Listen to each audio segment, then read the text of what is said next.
कश्मीर और उसके पसमानदा इलाकों में धान की फसल पक कर तैयार, कटाई का अमल भी आखिरी मराहल में दाखिल, मगर अफसोस काश्तकारों की मुश्किल कम न हो सकी। काश्तकार कहते हैं डिप्टी कमिश्नर कश्मीर ने हमें लोकल व्यापारियों और मिल माफिया के रहमो करम पर छोड़ दिया है, जिसके बायस काश्तकारों को धान का मुनासिब रेट न मिलने पर परेशानी का शिकार हैं।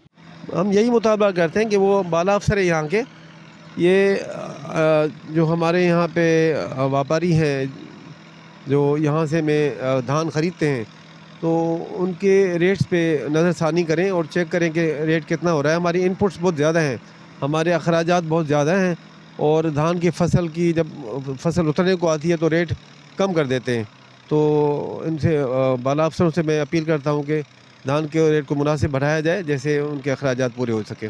खुदारा वक्त हुकूमत से मैं अपील करता हूँ, जो रेट जायज़ हैं वो किसानों को दिए जाएं। जो मिल्स माफिया हैं, जो डीसी साहब हैं, उसके खिलाफ कार्रवाई करके फिलफोर जो है उसको हटाया जाए और उसके ऊपर कमीशन बिठाई जाए कि आपने जो मिल्स माफिया से मिलकर करोड़ों रुपए जो तय किए हुए हैं, वो आपने ऐसे समझ के किसान के साथ 6 महीने के पूरे में हिस्सा डाला हुआ है। ये खुदारा हम इस वक्त हुकूमत से अपील करते हैं कि फिलफोर जो है नोटिस लेके किसानों से इंसाफ किया जाए। यहाँ पर मौजूद काश्तकारों और आबादगारों का कहना था कि हम फसल तो तैयार करते हैं, मगर अफसोस जब हमारे फ़ायदे का वक्त होता है तो यहाँ पर लोकल व्यापारी और मिल माफिया हमारा माशी कत्लेआम करते हैं, क्योंकि जो मुनासिब दाम है वो हमें नहीं मिलता। हम डिप्टी कमिश्नर कश्मीर और आला हुकाम से ये मुतालबा करते हैं कि फिलफोर नोटिस लेकर जो हमारा मुनासिब दाम है वो मुकर्रर किया जाए